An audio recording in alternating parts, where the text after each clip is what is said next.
disampaikan pada pagi hari ini. Kami mohon Roh Kudus memakai kata-kata yang akan kami dengar dan memberi kuasa, otoritas surgawi, sehingga apa yang kami dengar itu akan membawa dampak dalam kehidupan kami, akan merubah kami, akan menyembuhkan kami, akan menyucikan kami, akan membuat kami menjadi anak-anak-Mu yang lebih baik lagi. Berkatilah kami, ilhamilah kami, inspirasilah, berikan inspirasi Roh Kudus kepada kami semua, bahkan berikan pencerahan dari Roh Kudus supaya kami mengerti kehendak-Mu pada pagi ini. Berkatilah kami, mohon pimpinan-Mu. Dalam nama Tuhan Yesus Kristus kami berdoa. Sama-sama katakan amin. Silakan duduk Bapak Ibu saudara-saudara sekalian. Pujilah nama Tuhan.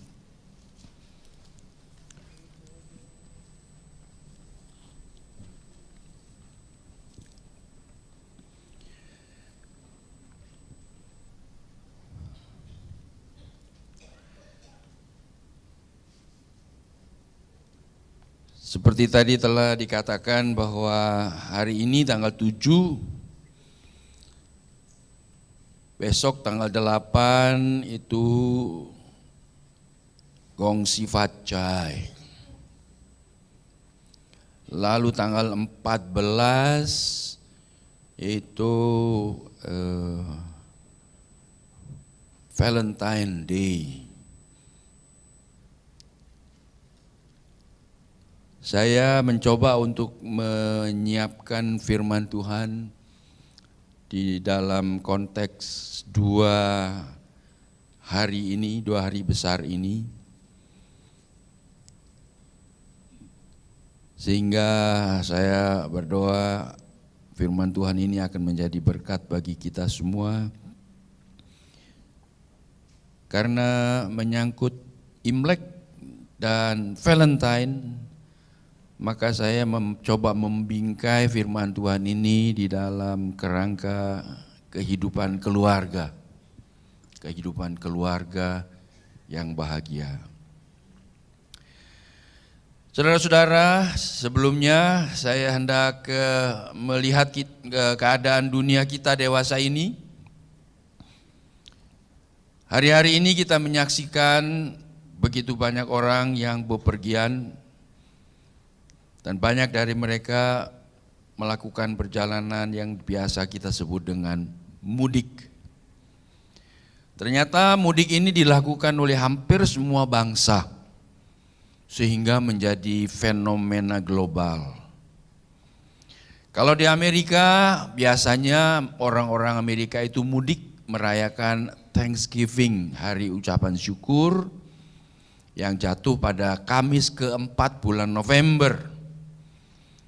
Ini hari di mana nenek moyang mereka, forefathers dari orang-orang Amerika, mengarungi lautan, mencapai benua Amerika, dan mereka meninggalkan Eropa, khususnya Inggris, ke Amerika oleh karena mereka ingin menjalani kehidupan ibadah yang lebih bebas daripada di Inggris. Dan kalau kita di Indonesia sudah terbiasa tiap Idul Fitri menyaksikan begitu banyak orang mudik. Di Tiongkok juga dewasa ini kita menyaksikan orang-orang yang mudik merayakan Tahun Baru Imlek, yang merupakan perayaan musim semi. Dan oleh karena penduduk Tiongkok itu begitu banyak, kalau penduduk dunia ini 6 miliar, maka setiap 4 orang di dunia ini, 1 diantaranya orang Tionghoa. Begitu banyak, saya hampir mau bilang beranak kayak kelinci, banyak sekali. Tetapi memang saudara-saudara, beberapa puluh tahun terakhir penduduk Tiongkok dilarang mempunyai anak lebih dari satu. Tetapi saya dengar peraturan itu sudah mulai dirubah, boleh punya anak tapi 2 saja. Persis seperti di Singapura yang melaksanakan apa yang disebut dengan society engineering, perekayasaan masyarakat. Kalau keluarga hanya diperbolehkan punya 1 anak, maka dalam kurun waktu beberapa puluh tahun, jumlah penduduk di negara itu akan berkurang. Dan kalau itu tidak diatasi, akan makin berkurang, sehingga membahayakan kelangsungan bangsa tersebut. Mudik. Kalau kita lihat peristiwa fenomenal ini, maka kita bisa menyimpulkan beberapa tujuan orang yang mudik. Secara fisik mereka ingin refreshing, mencari udara kegiatan yang baru, capek tiap hari pulang pergi ke kantor, lalu pulang ke rumah, hari-hari dipenuhi dengan kegiatan kantor, rumah, bagi yang kuliah, rumah, kuliah, rumah, bagi yang pacaran, rumah, rumah. Perlu refreshing untuk fisik, dan memang sebagai manusia yang masih memiliki darah dan daging, kita perlu saat-saat untuk refreshing. Manfaatkanlah hari-hari di mana saudara bisa refreshing dengan keluarga khususnya, agar bisa menikmati keutuhan kebersamaan di dalam keluarga. Tetapi juga mudik mempunyai tujuan sosial, silaturahmi dengan keluarga, menegaskan garis keturunan. Di Indonesia ini yang paling ketat menjaga, menginformasikan garis keturunan itu dari suku Batak. Itu garis keturunannya kelihatan jelas sekali, sehingga tahu ini level mana, tingkatan berapa, panggilnya apa, dan seterusnya. Saya kagum, begitu detailnya mereka membuat garis keturunan itu, sehingga saya pernah melihat garis keturunan mulai dari Adam dan Hawa sampai kepada Simanjuntak, si Hobing, dan sebagainya di bawah. Lengkap saudara-saudara, luar biasa. Entah benar tidak, saya kurang tahu, belum ada penelitiannya, tapi ada itu. Jadi apakah perlu kita mencari tahu akar keturunan kita, akar budaya kita? Beberapa puluh tahun yang lalu ada seorang penulis menulis sebuah buku yang diberi judul The Roots, dan itu menginspirasi orang-orang kulit hitam yang ada di Amerika untuk pulang ke Afrika untuk mencari tahu nenek moyang mereka itu dari desa mana, siapa, dan seterusnya. Mereka mencari akar garis keturunan mereka. Saya punya nggak tahu sampai di mana saudara-saudara. Pernah saya mau pergi ke negeri leluhur, tetapi karena paspor hilang batal, saudara. Itu terjadi di Korea. Tapi ada tujuan yang lain, yaitu tujuan spiritual emosional. Kalau kita lihat di dalam kehidupan saudara-saudara kita yang beragama Islam, mereka memanfaatkan ini untuk saling memaafkan. Itu suatu aspek spiritual. Begitu juga ketika di dalam perayaan Imlek, maka biasanya yang muda-muda datang kepada yang tua dan minta maaf atas kesalahan-kesalahannya. Walaupun kita tahu yang muda-muda punya tujuan yang lain. Ketika datang kepada yang tua-tua, yang dicari angpaunya. Tetapi ya oke lah, itu satu saat yang baik.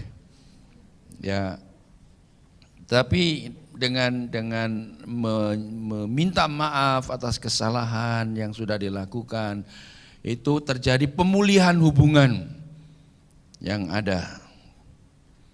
Memang saudara-saudara, keluarga merupakan tempat tinggal atau home untuk kita membangun kehidupan bersama.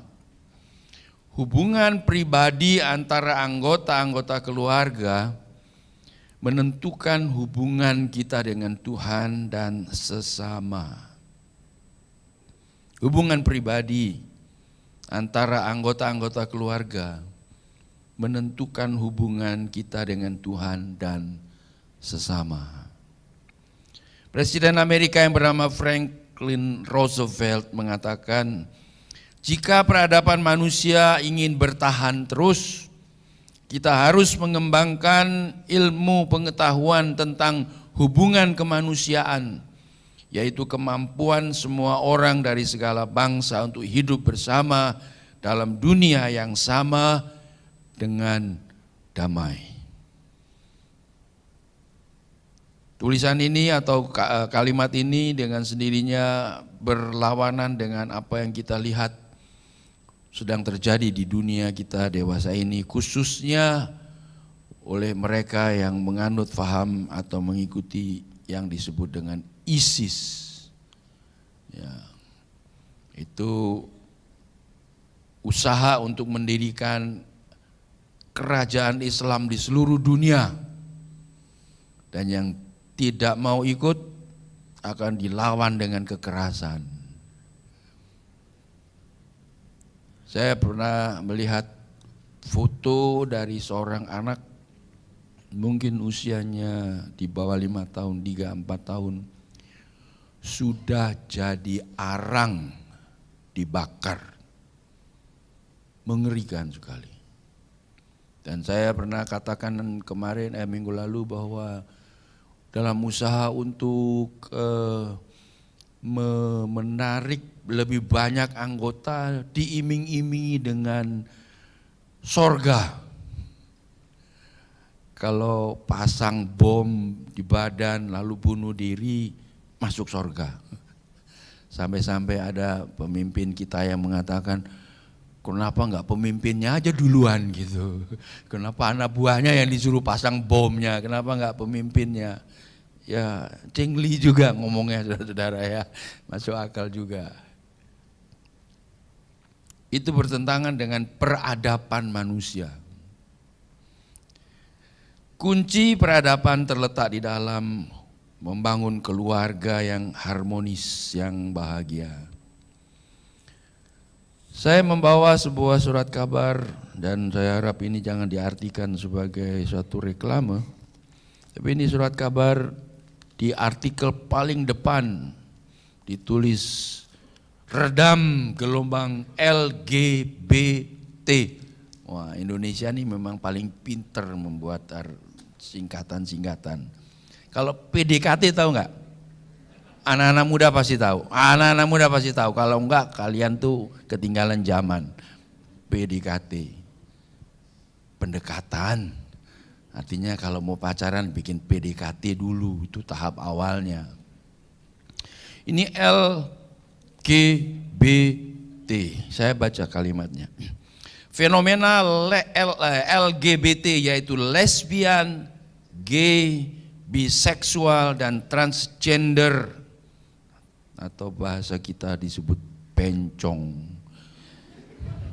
yang semakin marak di tanah air harus disikapi terbuka oleh pemerintah. Meski memiliki hak serta potensi yang sama dengan warga lain, perilaku individu dengan orientasi seks LGBT adalah perilaku menyimpang yang bertentangan dengan nilai keluarga, budaya, sosial, dan keyakinan bangsa ini. Gelombang disorientasi seksual seperti ini patut dicegah dengan aturan jelas agar tidak merusak peradaban manusia dan menimbulkan gesekan di masyarakat. Para LGBT bisa disembuhkan dan penularan gaya hidup seperti itu bisa dicegah. Keluarga, pendidikan di sekolah, dan lembaga keagamaan punya peran penting dan tanggung jawab dalam mencegah peningkatan jumlah LGBT itu. Di dalamnya ada lagi beberapa tulisan yang mengulas mengenai LGBT. Dan apabila ini dilaksanakan dan akan semakin berkembang, maka praktek-praktek LGBT itu akan merusak keluarga-keluarga di Indonesia. Saudara masih ingat peristiwa di dalam kitab Kejadian pasal 6 ketika Allah menghukum dunia dengan air bah. Dikatakan di dalam ayat itu, mungkin supaya lebih jelas kita baca bersama-sama Kejadian pasal yang ke-6. Ini merupakan persoalan yang kita hadapi bersama, khususnya Bapak Ibu yang punya anak-anak kecil. Kejadian pasal 6 ayat 1 dan 2, ketika manusia mulai bertambah banyak jumlahnya di muka bumi, dan bagi mereka lahir anak-anak perempuan, maka anak-anak Allah, orang-orang yang percaya kepada Tuhan, melihat bahwa anak-anak perempuan manusia itu cantik-cantik. Lalu mereka mengambil istri dari antara perempuan-perempuan itu, siapa saja yang disukai mereka. Dan ini melahirkan keluarga-keluarga yang tidak percaya Tuhan, yang berbuat dosa sedemikian rupa sampai akhirnya Tuhan harus menjatuhkan hukuman ke atas dunia dengan bencana air bah. Bapak Ibu, saudara-saudara sekalian, saya tadi katakan bahwa karena khotbah ini bertepatan atau menjelang tahun baru Imlek dan Valentine, dua perayaan yang dirayakan di dalam keluarga atau berkaitan dengan keluarga. Sedangkan inti dari hubungan keluarga adalah cinta kasih atau kasih sayang seperti yang diajarkan oleh Tuhan Yesus. Apakah ada hubungan antar pribadi yang tidak berdasarkan kasih? Ada. Yang biasa kita sebut mungkin hubungan transaksional, transaksi. Lu jual, gua beli, atau sebaliknya. Saudara jangan terlalu serius dengar khotbah ini ya. Hubungan-hubungan antar pribadi yang tidak mengutamakan cinta kasih, misalnya hubungan bisnis, transaksional, lu gua tadi. Atau hubungan kerja dalam struktur organisasi atasan bawahan, nggak level saudara-saudara, untuk saling mengasihi nggak ketemu. Ataupun hubungan politik, hari-hari ini kita senyum-senyum sendiri ketika melihat perubahan-perubahan dunia perpolitikan di Indonesia. Oh, ini saya suka tanya dari Pak Asdi nanti ini. Katanya KMP sudah bubar. Umurnya cuma 1,5 tahun. Padahal waktu dideklarasikan itu begitu wah. Satu persatu anggota KMP pindah menjadi pendukung pemerintah. Sehingga secara de facto katanya KMP sudah bubar. Itu dunia politik yang tidak berdasarkan kasih sayang. Karena dalam dunia politik yang dijadikan pegangan yaitu kepentingan. Kalau kepentingannya sama, ayo kita bersatu. Kalau kepentingannya sudah enggak sama, kita jalan sendiri-sendiri. Bahkan kalau perlu, yang tadinya bersatu teman yang begitu akrab, karena sudah lain kepentingannya, dia jadi musuh. Harus dihabisi. Dunia politik tidak mengenal kasih sayang. Begitu juga dalam hubungan-hubungan sosial kita, misalnya seperti saudara jadi anggota klub olahraga tertentu dan sebagainya. Yang kita cari itu adalah bagaimana bisa memanfaatkan kegiatan olahraga itu untuk kita sendiri, bukan hubungan kasih sayang. Tapi hubungan keluarga itu lain, saudara-saudara. Hubungan keluarga tidak seperti itu. Dasar, inti, core hubungan inti di dalam keluarga adalah cinta kasih atau kasih sayang. Tanpa cinta kasih, hubungan keluarga tidak dapat dinikmati, tidak utuh. Seandainya kita berhasil di dalam kegiatan-kegiatan kita yang lain, karier kita berhasil, mungkin kita mendapat hadiah Nobel karena penemuan tertentu yang kita buat, terkenal di seluruh dunia. Karier berhasil, mungkin dalam bidang keuangan kita punya uang banyak sekali, bertumbuk-tumbuk uangnya. Tapi kalau di rumah tidak bahagia, buat apa semua itu? Kalau setiap kali kita pulang ke rumah, suami istri ribut berkelahi terus, di mana kebahagiaan itu? Kebahagiaan itu tidak bisa dibeli dengan uang, tidak bisa dibeli dengan sukses dalam karier, dan kebahagiaan itu harus dipupuk, harus dibangun. Tidak bisa kita terima, kita berdoa Tuhan beri kebahagiaan, plok dapat kebahagiaan. Enggak, saudara-saudara. Itu harus dibangun. Saya mendengar khotbah seorang hamba Tuhan yang bagus mengatakan, keluarga yang bahagia, rumah tangga yang bahagia itu harus dibangun seperti burung membangun sarangnya dari carang-carang yang patah. Bukan dari carang yang panjang-panjang, carang yang sudah patah-patah, yang kecil-kecil. Itu diambil satu demi satu, diletakkan, daun-daun kering. Barang-barang yang sudah tidak berguna, yang sudah tersisihkan, dianggap sampah, diambil, lalu dijadikan sarang burung, di mana dia burung-burung, induk burung itu menaruh telurnya di situ, mengerami telurnya di situ. Dan ketika telurnya menetas, dia cari makanan dan memberi makanan kepada anak-anak burung sampai menjadi besar. Dan setelah mereka sudah cukup besar, bisa terbang sendiri, maka burung-burung, anak-anak burung itu terbang. Kosonglah sarang burung itu, tetapi sarang burung itu menjadi rumah yang dibangun. Keluarga yang bahagia tidak diusahakan semalaman, itu harus dibangun.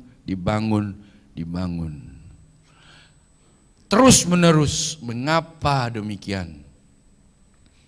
Oleh karena kita yang tinggal di dalam rumah itu, kita yang menjadi anggota keluarga itu, kita bukan orang-orang yang sempurna. Karena kita bukan orang-orang yang sempurna, cenderung terjadi miscommunication, salah pengertian, cenderung terjadi kurang penguasaan diri, cenderung terjadi ucapan-ucapan kata yang salah, dugaan-dugaan yang keliru yang membuat hubungan antar pribadi itu menjadi renggang, tegang, panas, dan seterusnya. Tapi mari kita bersama-sama melihat dari sisi positifnya, dari contoh burung yang membuat sarang dari carang-carang yang patah tadi. Kondisi kita sebagai orang-orang yang berdosa, orang-orang yang sering salah dalam hubungan antar pribadi satu kepada yang lain, itu sama seperti carang-carang yang patah. Tetapi sekalipun demikian, apabila kita mengizinkan Tuhan untuk membangun rumah tangga kita, maka dari carang-carang yang patah, dari daun-daun kering yang sudah tidak berguna tadi, itu dibangunnya menjadi home, tempat tinggal, Jadi keluarga di mana kita bisa nikmati kehidupan bersama. Hubungan keluarga itu unik. Sayang yang kita sering kali lihat adalah hubungan keluarga yang disfungsional. Saudara-saudara, jangan meniru para selebritis dalam membangun keluarga. Karena yang kita sering lihat para selebritis itu tidak selalu setia satu kepada yang lain, walaupun tidak semua demikian. Hubungan keluarga yang penuh dengan cinta kasih itu diungkapkan di dalam saling mempercayai, ada trust satu kepada yang lain, ada transparansi atau keterbukaan satu dengan yang lain. Tidak ada yang disembunyi-sembunyikan. Kalau saudara tidak mau, kalau saudara menyembunyikan HP saudara dan tidak mau diketahui oleh pasangan saudara, hati-hati, jangan-jangan isinya ada yang nggak benar. Transparansi, ada amin. Ada kejujuran, saling menghargai. Ini adalah ungkapan-ungkapan dari cinta kasih yang ada di dalam keluarga. Saya ulangi lagi supaya bisa dipraktekkan ya. Ada trust, transparansi, kejujuran, dan saling menghargai di dalam keluarga. Dari lingkungan seperti itulah kita dipersiapkan menghadapi dunia luar dalam hubungan kita dengan sesama, hubungan sosial kita.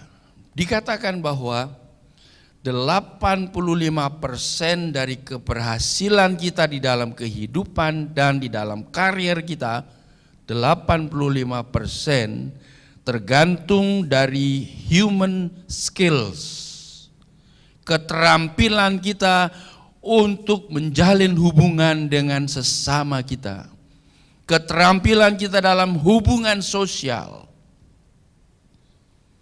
85% menentukan keberhasilan kita. Kita tahu ada apa yang disebut dengan IQ, lalu disebut dengan EQ, ada yang disebut dengan SQ. SQ ini bukan nama pesawat terbang yang dari luar negeri. SQ itu spiritual quotient, EQ emotional quotient, yang seringkali menentukan bagaimana kita menjalin hubungan satu dengan yang lain dalam penguasaan diri, penguasaan emosi kita. Ada orang yang tidak bisa tersinggung sedikit pun. Kalau tersinggung sedikit celuritnya dikeluarin, saudara. Maunya berantem aja gitu. Mati kalau mati, istilahnya selalu gitu, saudara. Anak-anak Tuhan tidak seperti itu. Mari kita menyadari bahwa manusia tidak bisa hidup sendiri. Sejak dari lahir sampai mati kita perlu orang lain. Bisa nggak hidup sendiri? Nggak bisa. Tetapi kadang-kadang kita sudah merasa begitu cukup segalanya sehingga kita merasa I don't need you. Saya tidak perlu engkau. Termasuk orang-orang yang di gereja, saudara-saudara. Saya tidak perlu engkau. Saya cari Tuhan sendiri. Ya silakanlah. Padahal Tuhan mau kita selalu mencari Tuhan bersama-sama. Ada Tuhan di tengah-tengah kita, ada amin. Ketika dia menolong anaknya yang sakit, terjadi mujizat, terjadi sesuatu yang luar biasa. Kita melihat, ini tangan Tuhan sedang bekerja di sini. Ketika kita melihat keluarga yang hubungannya tadi jauh, sering ribut, dipulihkan, dipersatukan, kita lihat, ini tangan Tuhan sedang bekerja di sini. Kita melihat tangan Tuhan yang bekerja di tengah-tengah kita. Mari saya memperdalam lagi hal ini tentang pandangan Alkitab terhadap hubungan keluarga yang menjadi dasar atau yang menentukan hubungan kita dengan dunia luar kita. Kalau kita baca di dalam kitab Kejadian pasal 1 ayat 26 sampai dengan 30, Kejadian 1 26 sampai 30, saya bacakan. Berfirmanlah Allah, baiklah kita menjadikan manusia menurut gambar dan rupa kita, supaya mereka berkuasa atas ikan-ikan di laut dan burung-burung di udara dan atas ternak dan atas seluruh bumi dan atas segala binatang melata yang merayap di bumi. Maka Allah menciptakan manusia itu menurut gambarnya, menurut gambar Allah diciptakannya dia, laki-laki dan perempuan diciptakannya mereka. Allah memberkati mereka, lalu Allah berfirman kepada mereka, beranak cuculah, bertambah banyak, penuhilah bumi dan taklukkanlah itu. Berkuasalah atas ikan-ikan di laut dan burung-burung di udara dan atas segala binatang yang merayap di bumi. Sampai di situ saja, lalu kita baca pasal yang kedua ayat 18 sampai 25. Tuhan Allah berfirman, tidak baik kalau manusia itu seorang diri saja. Aku akan menjadikan penolong baginya yang sepadan dengan dia. Lalu Tuhan Allah membentuk dari tanah segala binatang hutan dan segala burung di udara. Dibawanyalah semuanya kepada manusia itu untuk melihat bagaimana ia menamainya. Dan seperti nama yang diberikan manusia itu kepada tiap-tiap makhluk yang hidup, demikianlah nanti nama makhluk itu. Manusia itu memberi nama kepada segala ternak, kepada burung-burung di udara, kepada segala binatang hutan, tapi baginya sendiri ia tidak menjumpai penolong yang sepadan dengan dia. Lalu Tuhan Allah membuat manusia itu tidur nyenyak. Bukan dikasih sianida, saudara-saudara. Ketika ia tidur, Tuhan Allah mengambil salah satu rusuk daripadanya, lalu menutup tempat itu dengan daging. Dan dari rusuk yang diambil Tuhan Allah dari manusia itu, dibangunnyalah seorang perempuan, lalu dibawanya kepada manusia itu. Lalu berkatalah manusia itu, inilah dia, tulang dari tulangku dan daging dari dagingku. Artinya, engkau berasal dari aku. Suami katakan kepada istri Anda, kamu itu asalnya dari aku loh.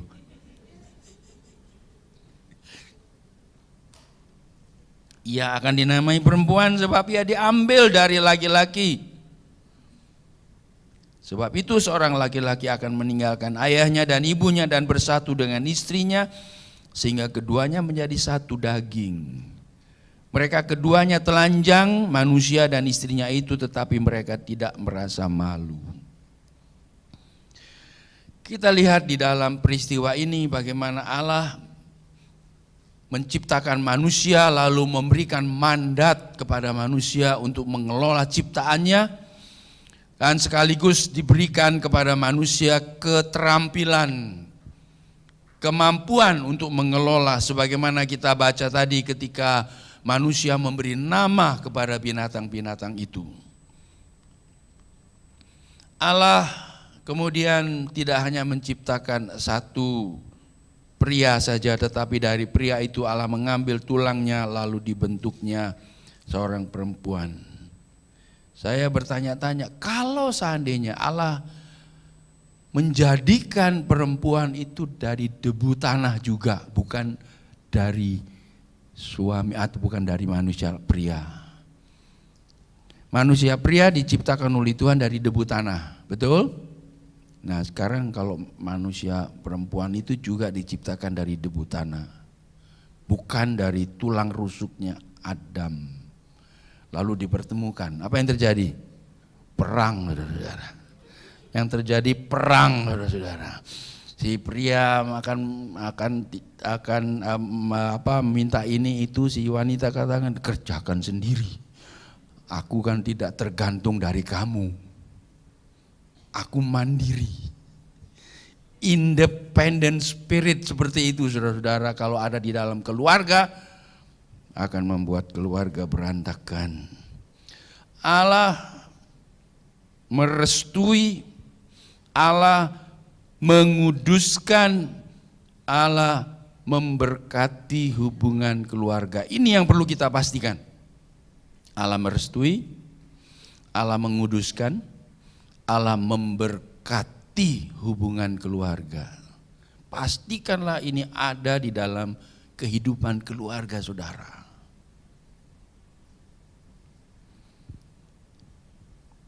Waktu saudara menikah, mungkin kita kalau kita belum percaya Tuhan, kita nggak berpikir pernikahan kita itu direstui oleh Tuhan.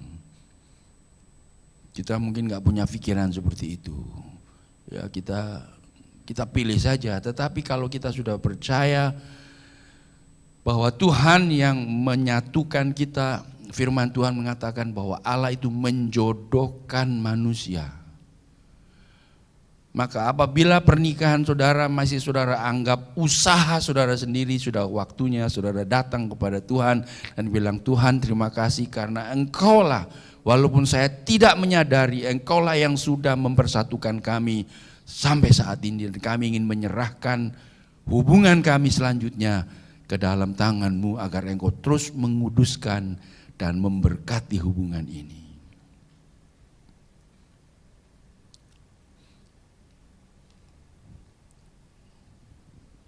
Perhatikanlah bahwa rencana Allah untuk keluarga, untuk manusia supaya membina keluarga, beranak cucu, itu diberikan oleh Tuhan sebelum manusia jatuh dalam dosa.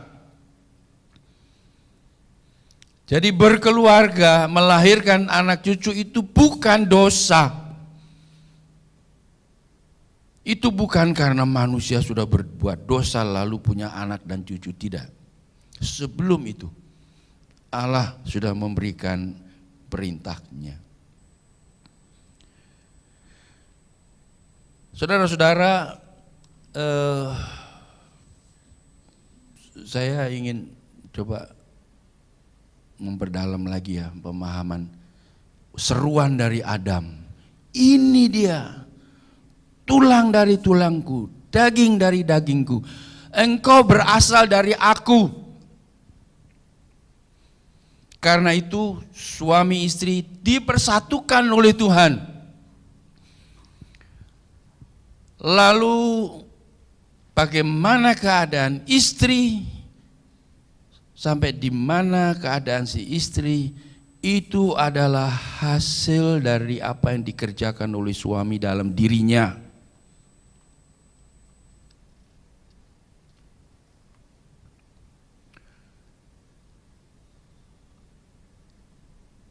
Istri adalah produk dari suami.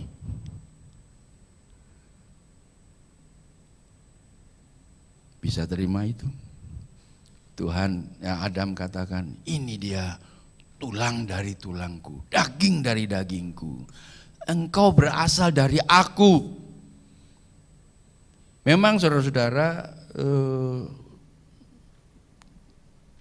kepribadian seorang pria dengan kepribadian seorang wanita itu pasti beda. Tetapi perbedaan ini bukan untuk dibuat bertentangan. Perbedaan ini haruslah saling melengkapi. Biasanya kaum pria itu tidak sensitif. Maaf ya bapak-bapak. Kaum pria itu tidak sensitif gitu. Yang lebih sensitif itu kaum wanita, kaum perempuan, istri itu lebih sensitif. Dan kadang-kadang karena kurang sensitif itu, maka suami-suami enggak mempedulikan keadaan istrinya yang sebetulnya sudah tertekan. Karena sesuatu hal terjadi, istri tertekan, tapi suami enggak peduli. Enggak perhatikan itu. Barangkali kalau seandainya dia tahu, dia bilang gitu aja tertekan. Waduh, ini malah bikin tekan lagi saudara-saudara. Gitu aja. Buat suami itu gitu aja, tapi buat istri itu sensitif gitu loh. Jadi hati-hati ngomongnya. Seorang mengatakan, Suami itu, pria itu sulit menangis.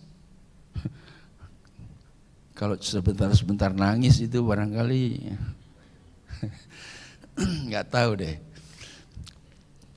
Tetapi perempuan itu gampang menangis. Karena sensitivitasnya itu, karena kesensitivitasnya itulah dia mudah menangis. Katakanlah bahwa air mata perempuan, si istri, itu sebetulnya air mata si suami yang gak keluar-keluar itu, saudara-saudara.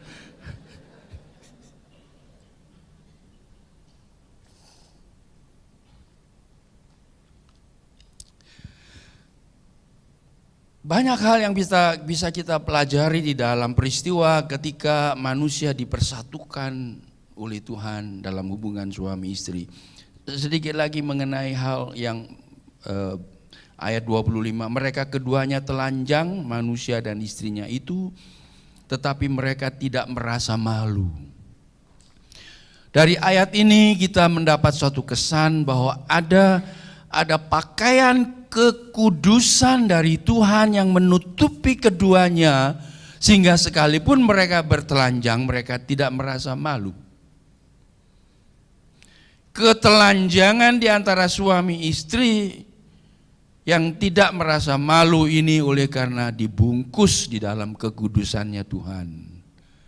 Kalau kekudusan itu tidak ada, harusnya malu dong. Telanjang di muka orang lain itu kan malu harusnya gitu. Tetapi karena ada kekudusannya Tuhan, maka mereka tidak merasa malu. Ketelanjangan mereka itu dibenarkan, tidak salah. Tetapi ketika mereka sudah berbuat dosa, firman Tuhan katakan Adam dan Hawa bersembunyi dari Tuhan. Mereka takut ketemu Tuhan, mereka malu satu kepada yang lain karena kekudusan Tuhan itu diangkat dari mereka. Jadi sekali lagi Tuhan merestui, Tuhan menguduskan, dan Tuhan memberkati hubungan keluarga yang kita akan lihat di dalam penjelasan berikut ini. Kepada orang-orang Israel Tuhan memberikan 10 hukum Taurat. Itu terdapat di dalam Keluaran pasal yang ke-20. 5 atau hukum Taurat itu terbagi 2, dari hukum Taurat yang pertama sampai dengan ke-4 itu berkaitan dengan kita, hubungan kita dengan Tuhan. Perintah yang ke-5 sampai dengan perintah ke-5 itu hubungan kita dengan orang tua. Ke-6 sampai dengan 10 itu hubungan kita dengan sesama. Inti dari hukum Taurat ini adalah mengasihi Tuhan, mengasihi orang tua, mengasihi sesama.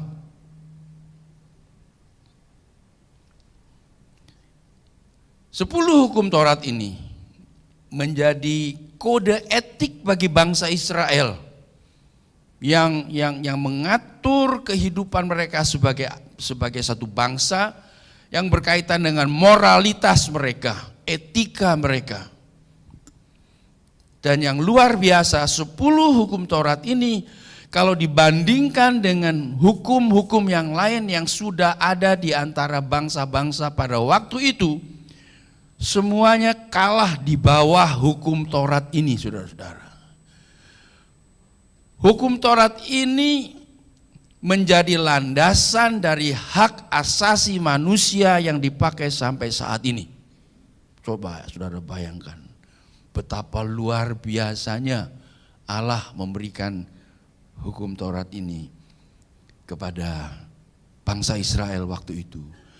Lalu kalau ada orang yang bertanya apakah kita harus melakukan hukum Taurat seperti bangsa Israel juga?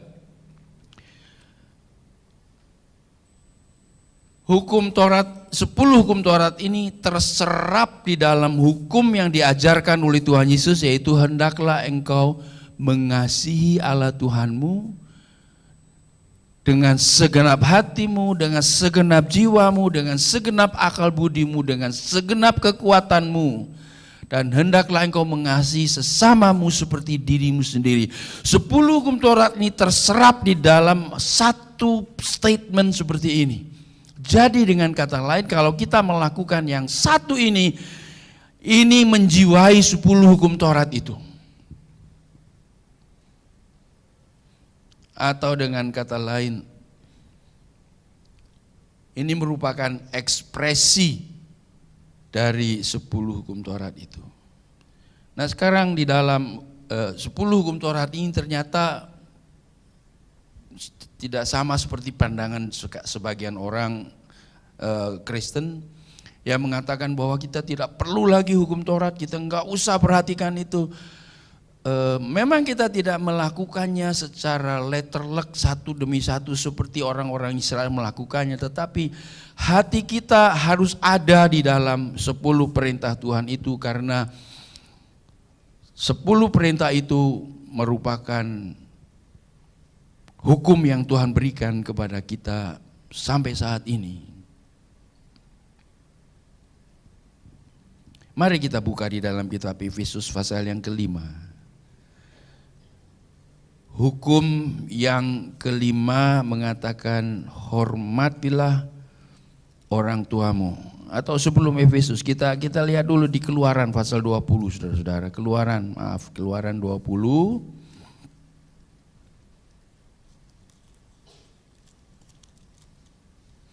Keluaran 20 ayat yang ke-12. Sama-sama kita baca. 2, 3. Hormatilah ayahmu dan ibumu supaya lanjut umurmu di tanah yang diberikan Tuhan Allahmu kepadamu. Nah sekarang kita lompat kepada Efesus. Efesus pasal yang ke-5. Efesus 5 ayat yang ke-22.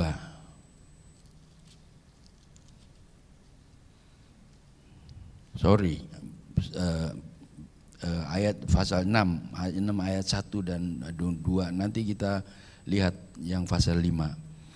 Pasal 6 ayat 1 dan 2 dari Efesus, sama-sama kita baca.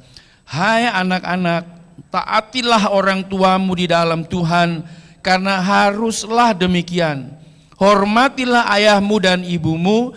Ini adalah suatu perintah yang penting seperti yang nyata dari janji ini, supaya kamu berbahagia dan panjang umurmu di bumi.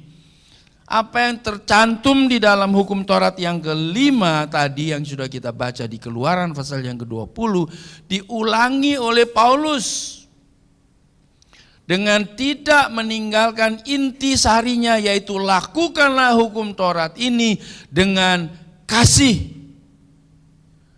Orang Israel melakukan hukum Taurat tetapi dianggap sebagai peraturan-peraturan agama, mereka asal melakukannya saja, tidak ada kasih di situ. Karena itu mereka ditolak oleh Tuhan. Bahkan persembahan-persembahan mereka pun ditolak oleh Tuhan. Karena kurang mengasihi Tuhan, itu tidak ada dalam kehidupan mereka. Tetapi ketika Tuhan Yesus datang ke dalam dunia ini, Dia memberikan kepada kita bukannya peraturan hukum Taurat yang sama levelnya, tetapi hukum Taurat yang diisi dengan kasih agape, sehingga kita bisa melakukannya di dalam kasih. Coba kita lihat Efesus pasal yang kelima ayat 22 sampai dengan 24. Saya minta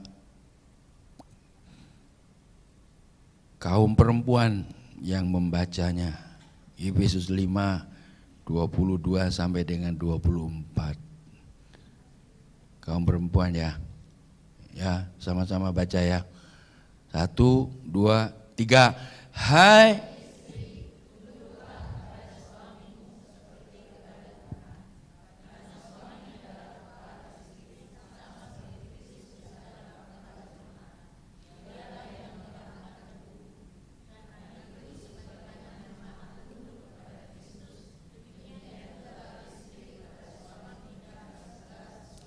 Amin. Hai istri, tunduklah kepada suamimu seperti kepada Tuhan. Lalu kalau kita lanjut dengan ayat 24, dalam segala sesuatu. Waduh, bisa nggak dia? Istri, ibu-ibu, bisa nggak ya? Ibu-ibu yang sudah nggak ada suaminya, sudah meninggal dunia, enak, lega deh.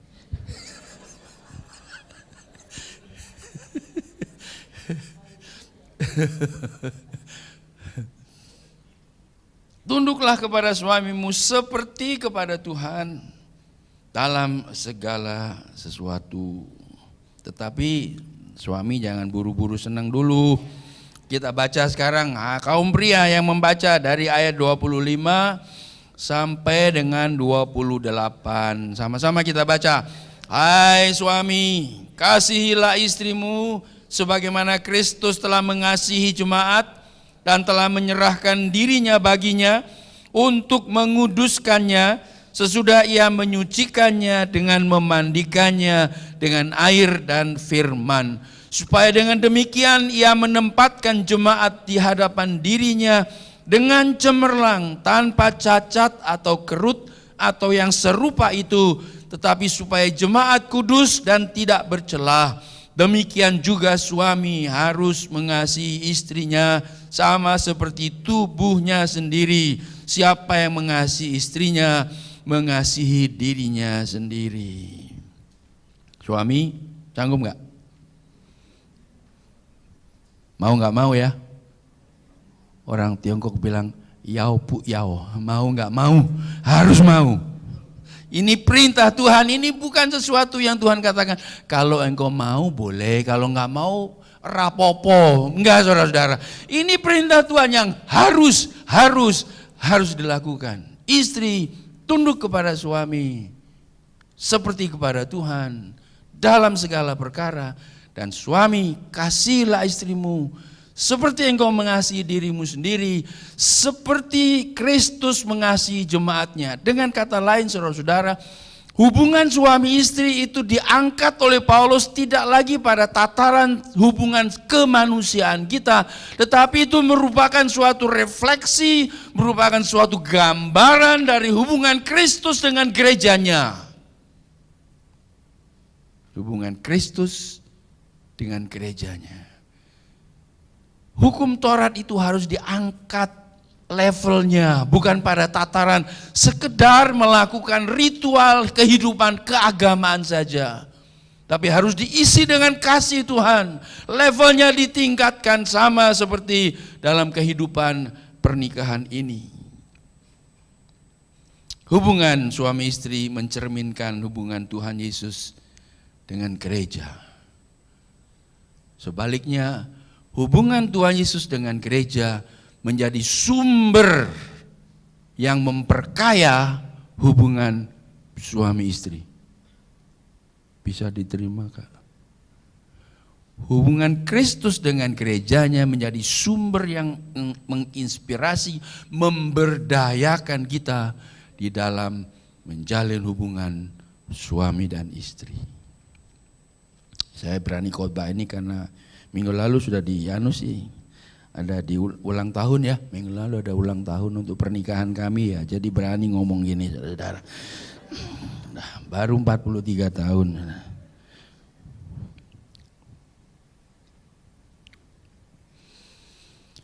Itu untuk suami istri yang dipersatukan oleh Tuhan. Jadi kalau suami marah-marah kepada istrinya, sebetulnya dia marah kepada dirinya sendiri sebetulnya. Ya, marah kepada dirinya sendiri, kapokmu kapan ya.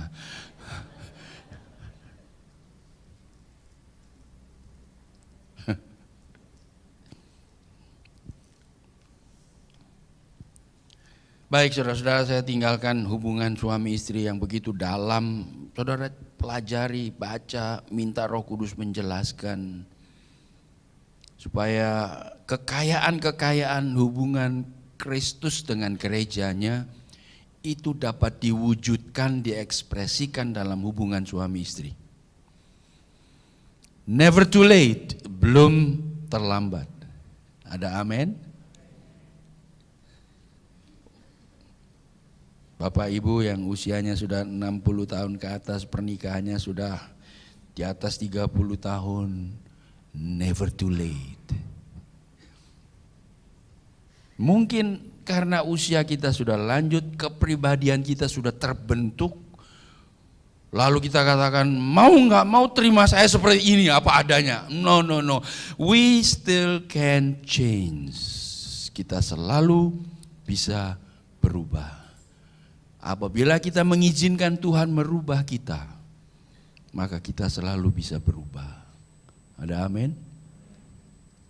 Dengan demikian, there is always hope in the family because God can change us. Sekarang hubungan orang tua dengan anak. Dalam pasal 6 ayat 1 dan 2 tadi dikatakan supaya anak-anak menghormati orang tua. Menghormati di sini bukan dalam arti kata menyembah orang tua. Saya pernah sedikit berdiskusi dengan seorang yang sudah almarhum. Dia ngotot, dia katakan Tuhan itu orang tua kita katanya. Saya kaget ya, Tuhan orang tua kita. Siapa yang kasih makan kamu? Orang tua kan? Siapa yang kasih pakaian kamu? Orang tua. Siapa yang menyekolahkan kamu? Orang tua. Siapa yang melindungi kamu? Orang tua. Jadi orang tua itu Tuhan. Lalu saya bilang, tapi orang tua saya meninggal tuh, papa saya. Masa Tuhannya meninggal? Dia diam dia. Dia diam. Kalau kita menghormati orang tua, itu bukan berarti kita menyembah orang tua. Karena kalau kita menyembah orang tua, kita percaya bahwa segala sesuatu yang kita perlukan dalam hidup ini datangnya dari orang tua kita. Padahal tidak demikian, walaupun Tuhan pakai orang tua kita untuk mencukupi segala keperluan kita, tetapi orang tua kita bukan Tuhan. Jangan mempertuhankan orang tua. Di dalam adat, kebiasaan, tradisi orang-orang Tionghoa, kadang-kadang ada yang kebablasan, saudara-saudara.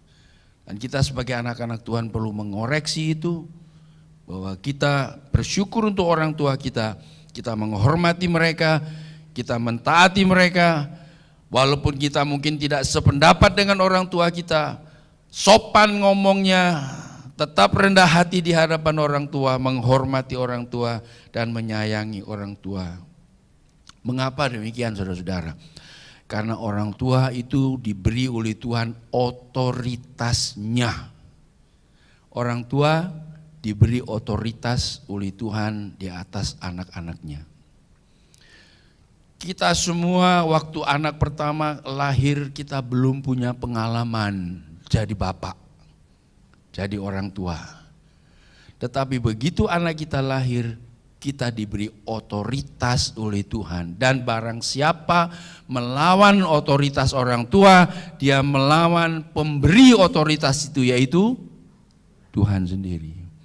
Itu sebabnya di semua bangsa selalu ada pemikiran, kalau kamu melawan orang tuamu nanti kamu kualat. Selalu ada itu.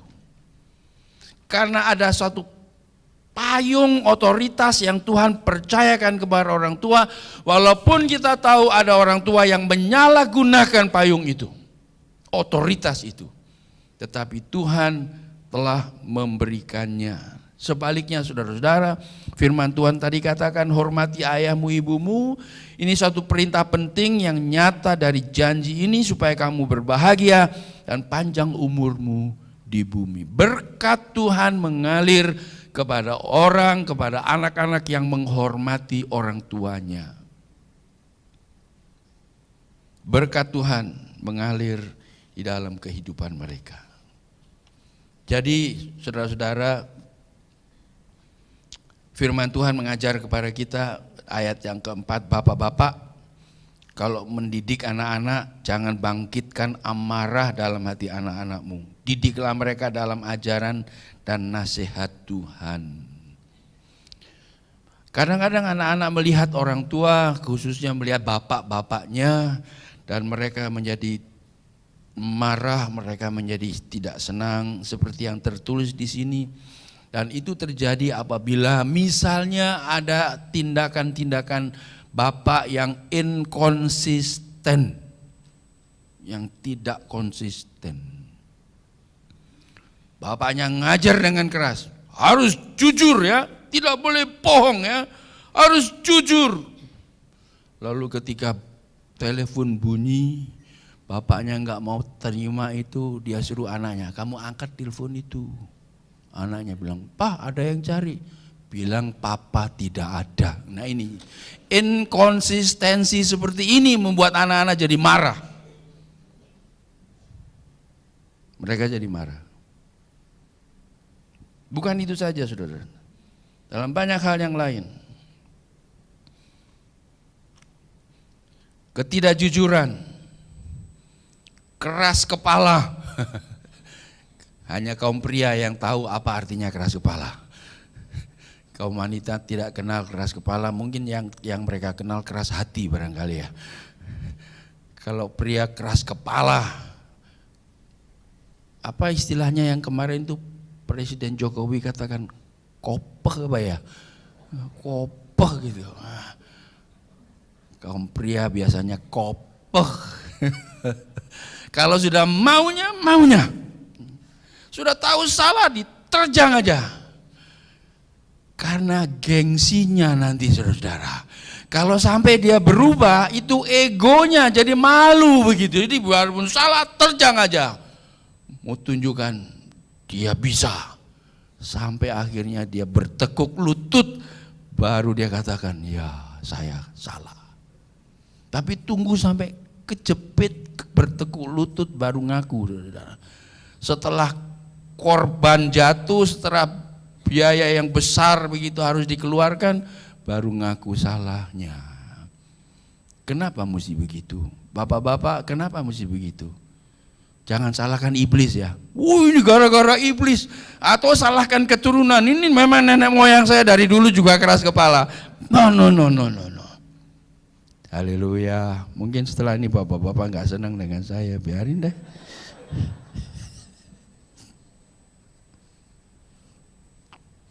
Karena itu saudara-saudara, otoritas orang tua harus dijaga. Jangan disalahgunakan. Pakailah otoritas itu dengan bijak. Jadi di dalam keluarga unsur yang pertama yang harus ada yaitu anak-anak menghormati orang tua. Supaya jalur otoritas berkat-berkat Tuhan bisa mengalir dengan lancar. Yang kedua yang Tuhan mau kita lakukan sebagai orang tua, kita mendidik anak-anak kita untuk berbuat baik kepada sesama. Berbuat baik kepada sesama. Dan berbuat baik itu tidak selalu berarti uang. Berbuat baik, menolong orang lain, menyenangkan orang lain, membuat supaya orang lain menjadi lebih baik. Itu berbuat baik. Dan apabila kita berbuat baik, kita baca di dalam kitab Matius pasal yang ke-5 ayat yang ke-16. Matius 5 ayat yang ke-16 mengatakan,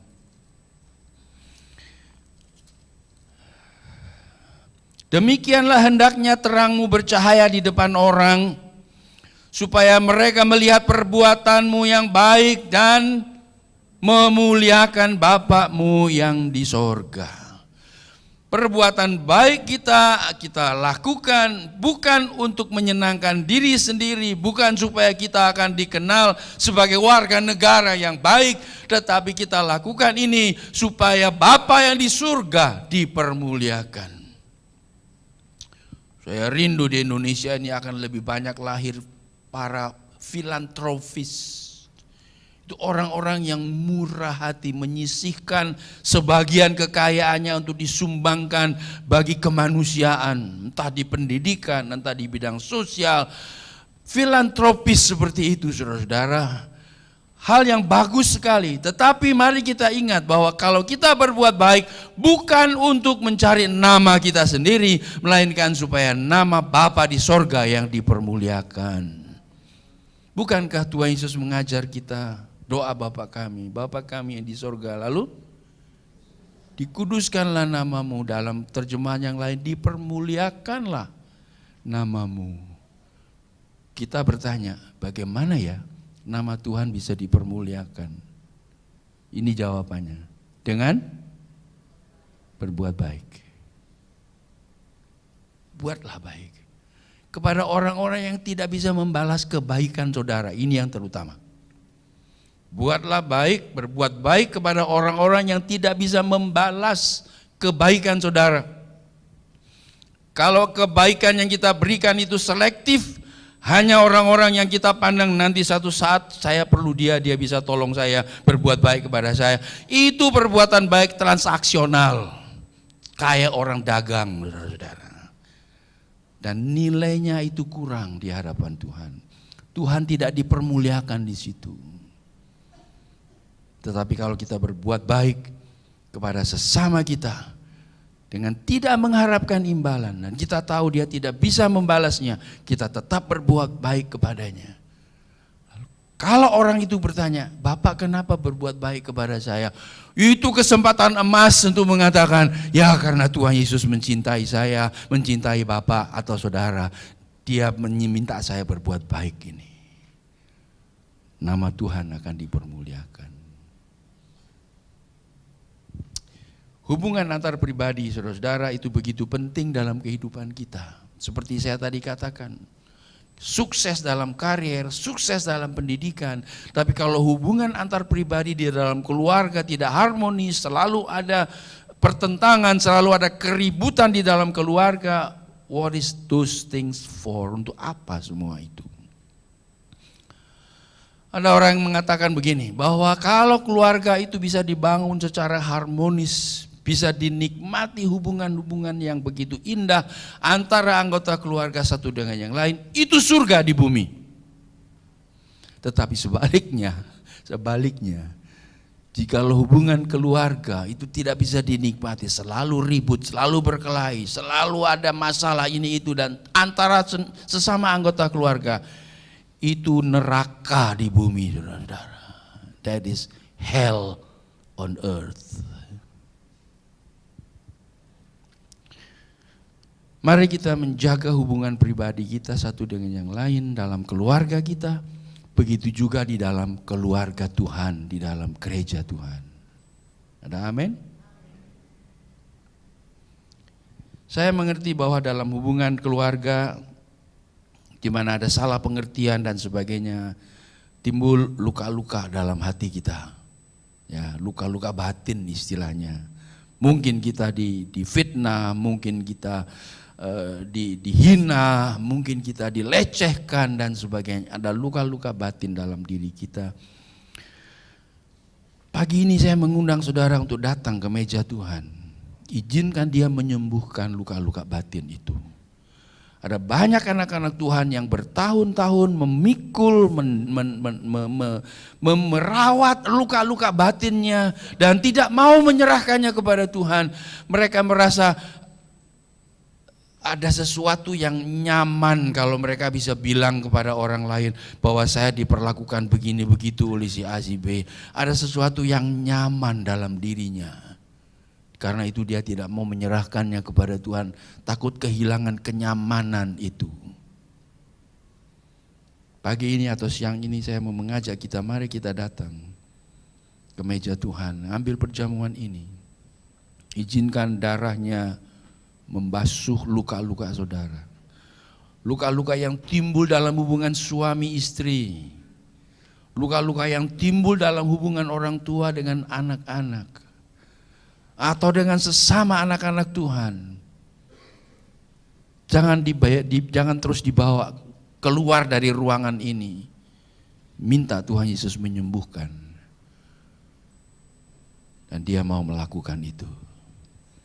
Kita nyanyi lagu yang mengatakan, darahmu sucikanku. Haleluya.